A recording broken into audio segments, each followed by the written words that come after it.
Buenas noches, muchísimas gracias por acompañarnos. Nosotros estamos muy contentos desde el MACLA en inaugurar esta muestra hoy, esta muestra de la videoartista Graciela Tacchini. Para nosotros es la primera vez que hacemos una muestra con estas características, hoy le decíamos a Graciela, y estamos muy contentos de poder hacerla justamente también con ella. Es una muestra que inauguramos en el marco del FestiFreak, del Festival de Cine de La Plata, y bueno, realmente, como hoy decía, nos une con Graciela una trayectoria de mucho tiempo como docente de la Facultad de Bellas Artes, como alumnas en aquellos tiempos de la Historia del Arte, de Vero Mario.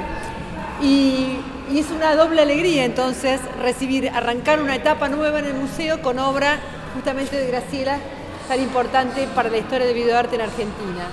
Bueno, simplemente les agradezco, en realidad cedo la palabra a Graciela, al artista y a las especialistas en el tema que van seguramente a hacer un recorrido sobre las obras que están exhibidas. La que habló es Mercedes Reitano, alumna mía primero y directora del MACLA después. Muy bien. Y nada mejor que un freak como yo para estar en el festival FestiFreak. Me acompañan otra exalumna, Lelé de Rueda, una eximia profesora de la Universidad de La Plata, y Fabiana Gallegos, que es profesora en la Universidad del Cine, realizadora cinematográfica, investigadora, y está a cargo de un programa de investigación sobre cine y video independiente.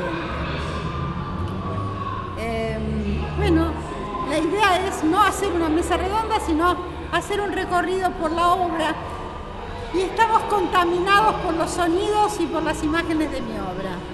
Así que los invito a ver con Belé y Fabiana la primera obra que hice en mi vida, que fue Roles, año 88, que es el primer autorretrato performático en video de la historia del arte argentino. Vamos. Tenemos un problema con el audio, así que se va a subsanar mañana, pero el audio es muy importante acá, en toda la obra mía.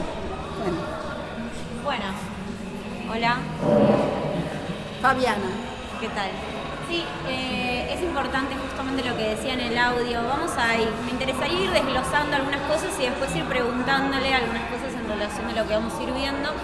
Vamos a empezar a ver algunos gestos repetitivos, ¿no? Y que se encuentran en la mayoría de las obras de Graciela. Acá obviamente es un reduccionismo de todas las obras que ella hizo a lo largo de su vida. Y en este caso el lugar del audio es súper importante, porque lo que ella empieza a trabajar en el audio es todo un audio que está en off, ¿sí? Que no tiene un sincronismo con la imagen, y lo que vamos a estar escuchando todo el tiempo son posibles adjetivos o nombramientos de su propia persona, ¿no? Como si a ustedes en algún momento le preguntan otros criterios de cómo los nominan, ¿no? Cómo me nomino o cómo me han nominado a lo largo de mi vida. Y en esa fragmentación al mismo tiempo vamos a tener distintos archivos que tienen diferentes procedencias y diferentes momentos epocales que van a estar conviviendo, ¿no? Eso es lo que funciona en Roles, que es como su primera obra en video. Y lo que a mí me parecía interesante es que, justamente como ella decía, es la primera vez que se encuentra un gesto performativo en relación también con un autorretrato, ¿no? Entonces, ¿qué sucede? Porque nosotros sabemos que en relación al video nace el video y el video performance como algo que viene a registrar una continuidad, ¿no? Entonces acá por un lado tenemos el gesto continuo de tu performance, y por otro lado tenemos esta apropiación del video a posteriori, que son este montaje, que viene a alterar un poco la temporalidad lineal que estamos teniendo, ¿no? Entonces me interesaba saber por qué, en lugar de que quede en una performance, tuviste esta necesidad imperiosa de que sea una obra de video, ¿no? Y que después haya un montaje en donde confluyen ambos medios. Cuando yo hice esta obra en el 88 no sabía lo que era la video performance. No sabía lo que... Mi propuesta es hacer un trabajo sobre los nombres que me han dicho toda mi vida, desde que van desde tía, señora, y después monja, puta, etc. Y también las huellas del tiempo sobre mi cara, las arrugas, los lunares, las lágrimas, es decir, la huella. Tampoco sabía que la huella era un tema del arte contemporáneo en el año 88, sinceramente. Así que esas intuiciones epocales, como decís vos, me parecen importantes. Sí, me pareció sumamente interesante cómo aparece casi en todos los registros artísticos esta puesta del cuerpo, casi como anticipando lo que viene en las décadas más recientes, ¿no? No solo en el campo de la performance y del videoarte, sino esa autorreferencialidad y esa construcción de un cuerpo, de una corporalidad tan potente y tan pensando, yo releía ahora algunos teóricos que ponen mucho énfasis en la autobiografía, ¿no? Y cómo aparece tan fuertemente lo autobiográfico en esta tensión entre la presencia de una pura subjetividad y los otros y los imaginarios, digamos, del otro, de los otros, y el archivo, ¿no? Entonces, permanentemente esa tensión es algo que se va a manifestar en toda la obra que sigue de Graciela. Y hoy algo que es tan candente como la problemática de género, bueno, ella lo plantea casi desde el lugar de la intuición y desde el lugar de una fuerza aparentemente sencilla, aparentemente ingenua, que no, al contrario, es totalmente demoledora y convive la violencia con lo congelado del estereotipo de la presentadora o de la imagen pantalla. Entonces se dan varios niveles de esta corporalidad en roles, ¿no? Justamente en esta síntesis del título que también lo provoca. Este video fue hecho en VHS, luego pasado a Umatic y luego a digital y fue rayando. Y esas rayas me parece que también forman parte de la historia del video y es interesantísimo también. Es ese agregado del tiempo y del tiempo de la destrucción y del tiempo de que todo puede terminar, ¿no? A mí me gustaría agregar algo en relación a esto que hablamos del autobiográfico, porque curiosamente Raquel Scheffer escribe el texto de roles y habla, ella trabaja mucho sobre la idea del autorretrato. Es interesante cómo también Mariela retoma esta idea de cómo romper los límites, cómo se pone en crisis en la mayoría de su obra el yo en relación a un todo, ¿no? Esta idea de multiplicarse. Y en este caso en particular es eso, ¿no? Un corrimiento y al mismo tiempo una ficcionalización, porque vos te estás poniendo, como vamos a ver en varios casos, como actriz, asumiendo que la realidad es una posibilidad o es factible a convertirse en una ficción, en una narración, en una literatura. Y eso es lo que me parece interesante en eso como autorretrato también, es que bueno, no vamos a acceder, finalmente no sabemos nada acá de Graciela, ¿no? Digo, ¿qué sabemos viendo roles? Más que una subjetividad, ¿no? De algo, de una posibilidad, de una apreciación mínima, ¿no? Una perspectiva de algo. Entonces eso me parece interesante del autorretrato, que no nos va a dar gestos biográficos ni cronológicos, sino destellos, partes, algo, ¿no? La imposibilidad de abarcar a alguien, ¿no? Y a uno mismo. ¿Cómo se jugaba vos en ese momento de pasar de tu rol de curadora a artista, ¿no? También. Ahí está el inicio. Estoy en posición fetal y realmente es un nacimiento este video porque es el primero. Año 88 yo tenía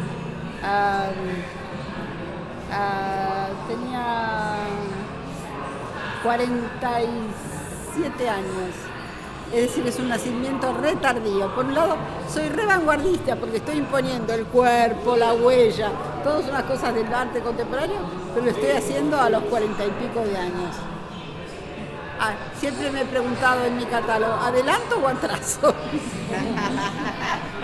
Bueno, esta... Hola. A ver, así.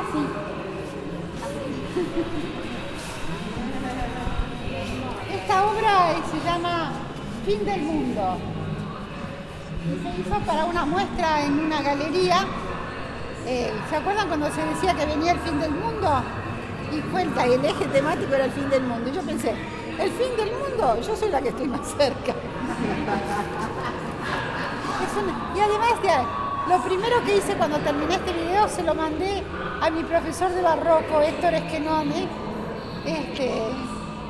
porque es una ironía acerca de las posiciones y los gestos del barroco.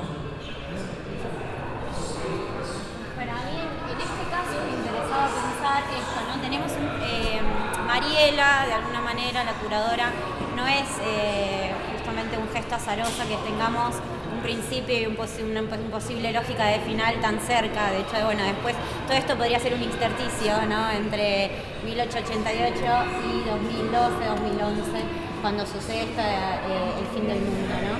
Entonces, lo que me interesaba mucho es cómo, de alguna manera, es esta vinculación que permite el video, ¿no? Ya en este momento en donde ya Graciela vamos a ver que empieza a correrse desde una primera instancia una lógica de decir qué es el video en sí o los límites mismos del video, ¿no? Ya acá vamos a tener una mezcla de video y cine, desde video y pintura, ¿no? Ya vamos a empezar a retomar la historia de la pintura con el barroco, como la obra empezamos a entrar ya a espacios también multimediales, ¿no? Ahí teníamos performance y video, vamos a tener la vinculación de la idea de la historia de la pintura barroca con la performance y con el video también, ¿no? Entonces, ¿qué pasaba con esta necesidad todo el tiempo de ampliar y de vincular distintos medios, ¿no? que tenés? ¿Por qué esa vinculación?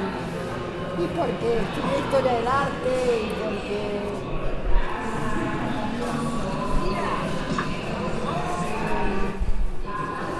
si yo me hubiera puesto solamente disfrazada, hubiera sido ridículo, y sin embargo, si le damos esta vuelta de tuerca también.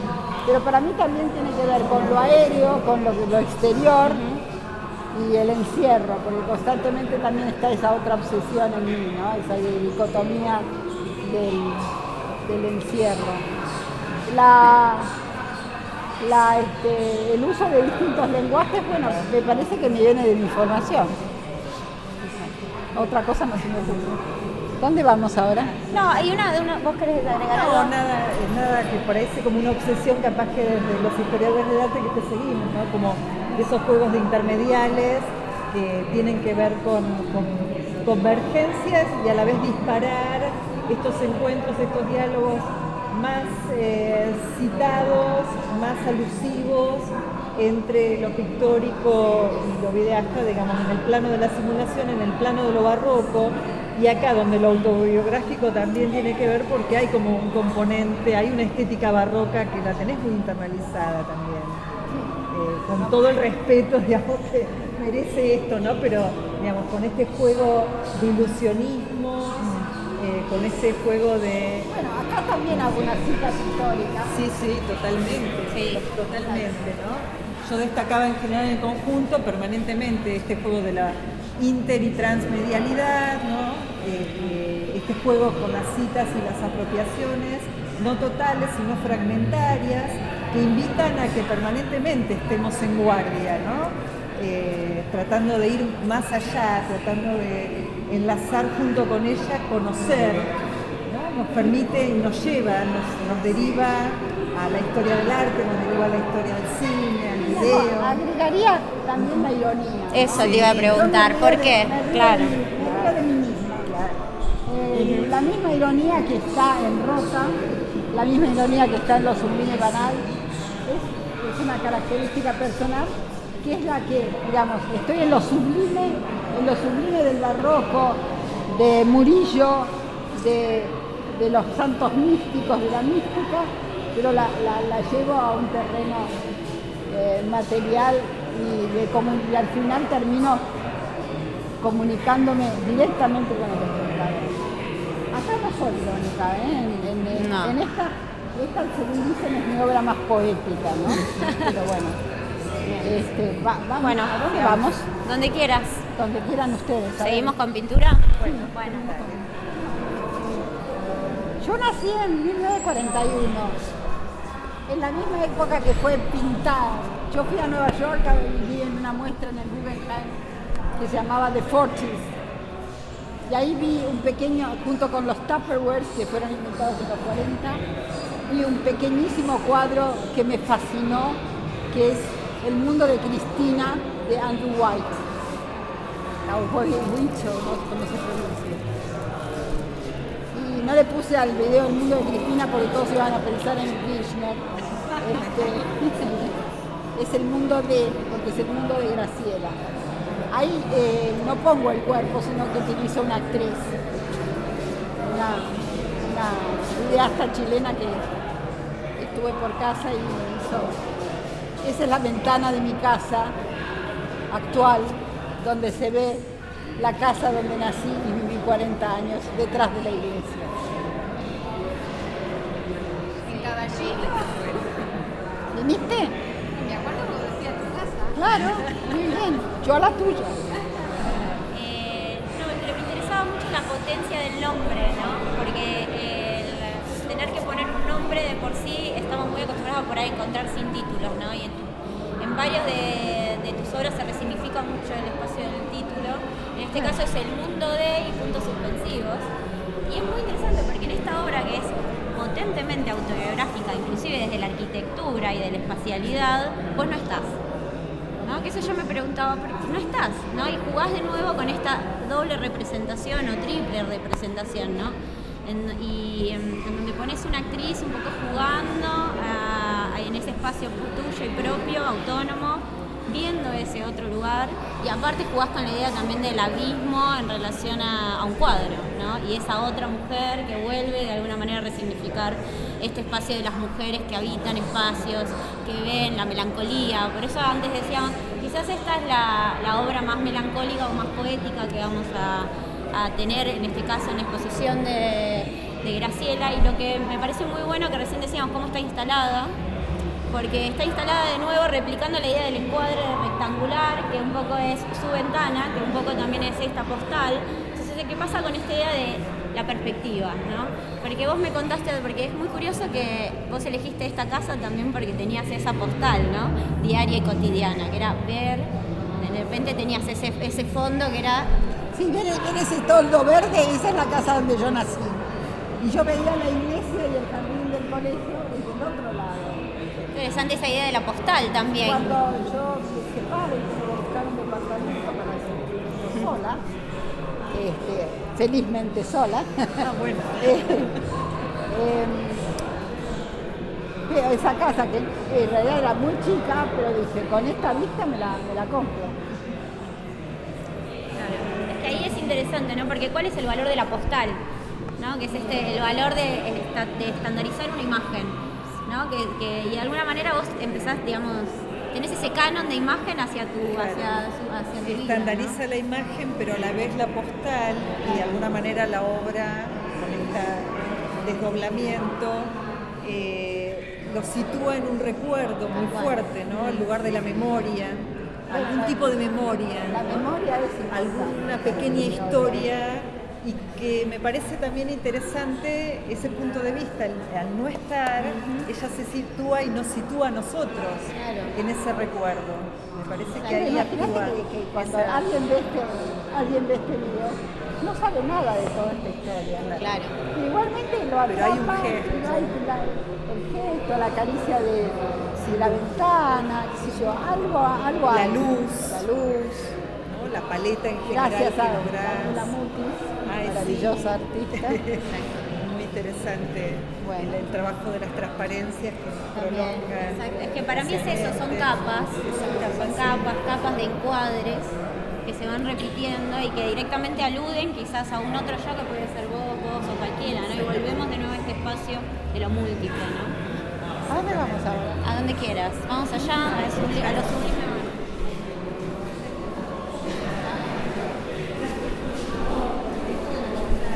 Que te afecta de Sí, es una obra muy interesante que yo la descubrí sin contactarme con Graciela. Me la había pasado, no recuerdo exactamente si Malena Di Bastiano, hace muchos años, que yo también había trabajado hace muchos años con el tema de lo grotesco, lo paródico, y esta situación de lo sublime, digamos, la estética de lo sublime en lo contemporáneo. Entonces es una obra casi como un caballito de batalla para empezar un seminario que yo dicto en el posgrado. Y después, bueno, en el Facebook nos encontramos con Graciela y digo, esta obra yo la paso, y me pareció muy interesante, le decía a Fabiana, Sublime Banal, y justamente el análisis que hacen en el catálogo tiene que ver con esto, el análisis que hace Valeria González también, porque no plantea la oposición, no es el oxímoron sino es la convivencia, ¿no? Y esa convivencia es lo interesante, no solo la estética de Graciela tiene que ver con el entre permanentemente, los intersticios, lo autobiográfico, sino que acá está lo autobiográfico fundamentalmente, pero algo tan fuerte y tan mítico para cualquier intelectual, para cualquier historiador del arte, para cualquier persona que se precie de cierto cultivo, tener una carta de Julio Cortázar, ¿no?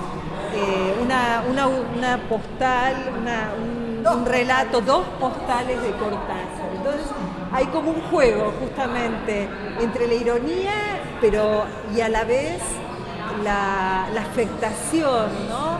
La subjetividad encarnada en ese acontecimiento del reencuentro de las amigas, el chequear esa auraticidad de la firma de Cortázar y la dedicatoria, ¿no?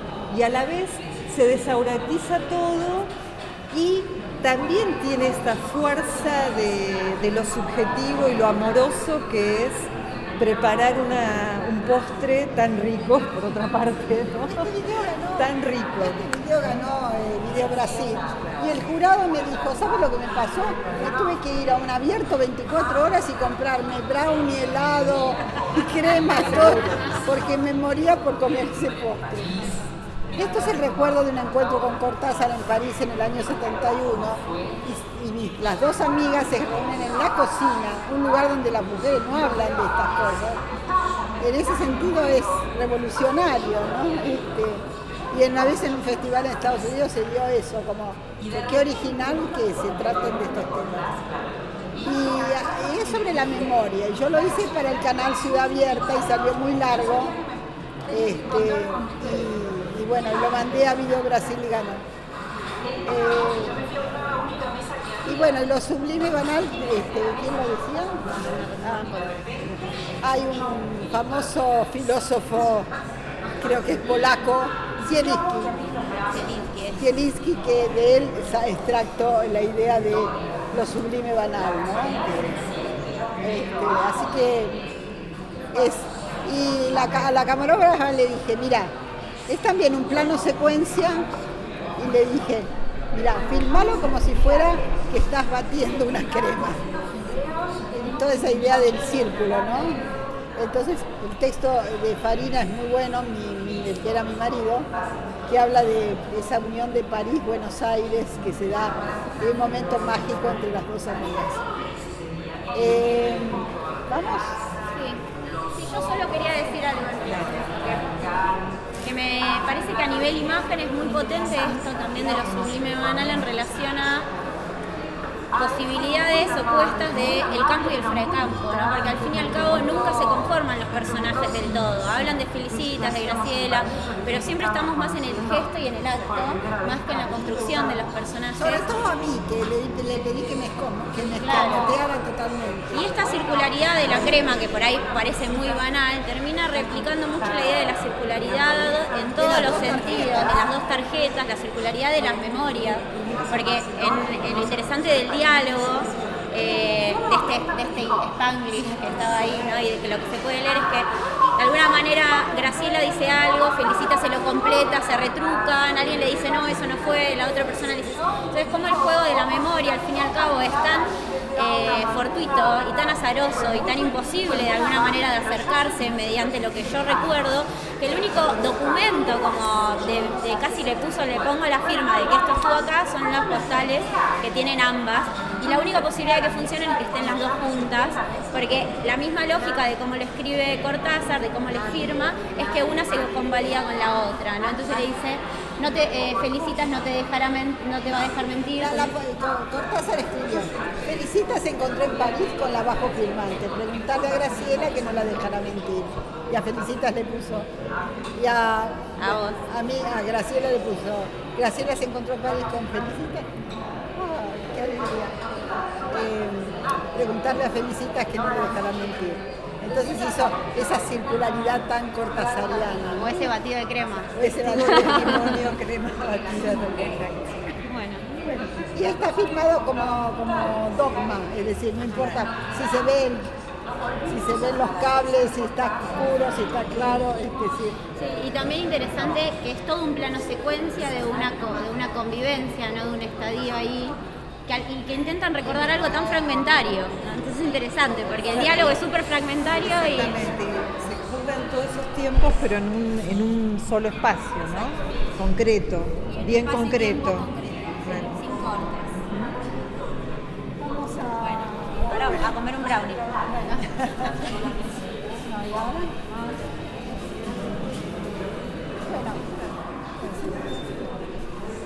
Acá está Censura tecnológica. Censura tecnológica.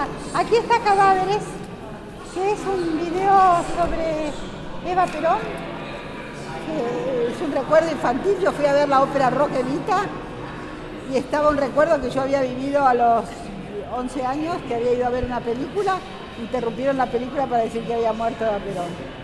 Llegamos a mi casa y en mi casa, que mi hermana y mi cuñado eran unos gorilas bárbaros, estaban brindando. Y yo lo hice como una especie de exorcismo contra el gorilismo.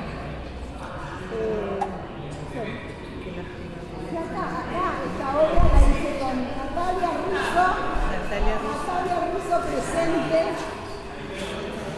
¿Dónde está Nati? Llamala Nati. Natalia Russo, vení para acá. Está tomando mi niñita.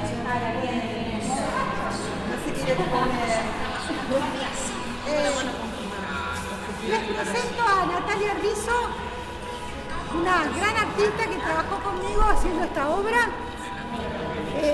Es una instalación sonora que le pidieron hacer un trabajo con desechos de computadora. La convoqué para que trabajara conmigo y juntas hicimos esta obra.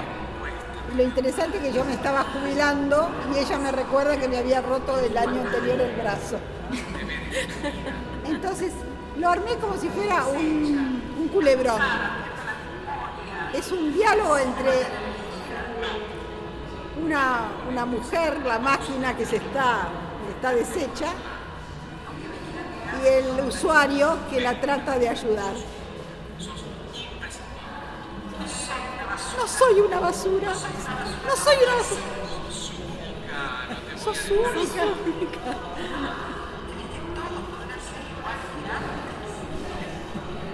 Y la idea genial que tuvimos con Nati, fue un poco más de ella, yo quería que se llamara Rota. Y ella me dijo, pero ¿y si Rota fuera la obra? Y hizo este trabajo increíble. Además, Rota se fue rompiendo. Casualmente algo del título le dice a la gente que la puede ir rompiendo. Y se fue fracturando, no estaba tan rota. Pero bueno, decidimos seguirla dejando así. Y también era ese momento, bueno, yo lo viví de esa manera, en el que ella se iba de trabajar conmigo en el San Martín. Nosotras trabajábamos ahí 10 años.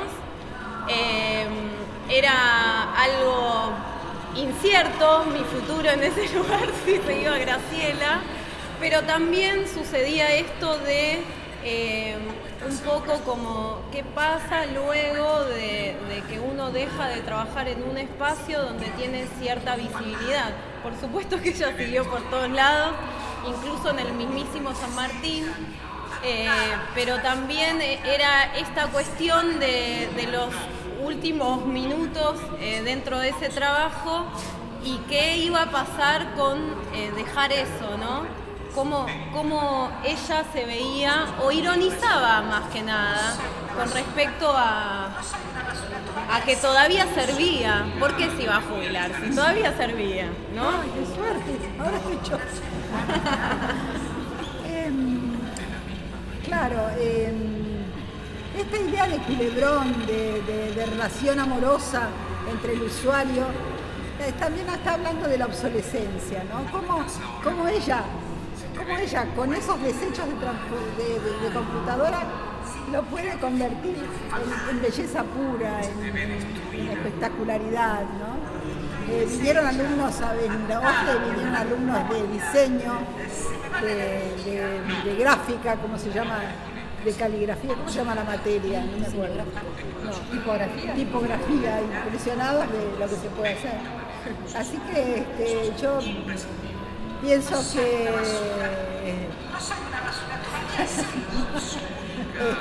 estoy encantada de que estén estas obras aquí. Le agradezco a Facundo, a Joaquín. Facundo de Almeida está en otro lado. A Joaquín Almeida, a todos, a Mercedes, a Juan Pablo Ferrer, a todos los que hayan permitido. Y estoy re orgullosa que la primera vez que se hacen instalaciones tecnológicas en una muestra completa sea aquí en el MACLA. Estoy súper contenta.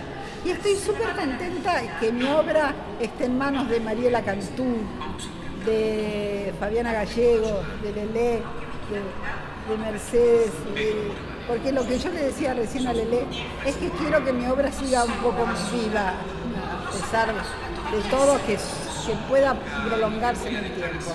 Gracias.